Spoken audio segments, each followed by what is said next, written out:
In the vast expanse of the natural world, Islam teaches us to observe the signs that Allah has placed all around us. From the gentle rustling of leaves to the awe-inspiring beauty of a sunset, these signs remind us of the Creator's power and wisdom.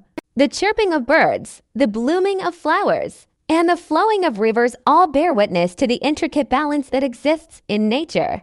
By appreciating and understanding these signs, we deepen our connection to Allah and strengthen our faith. Through the lens of Islam, let us explore the profound significance of nature's signs and the lessons they hold for us.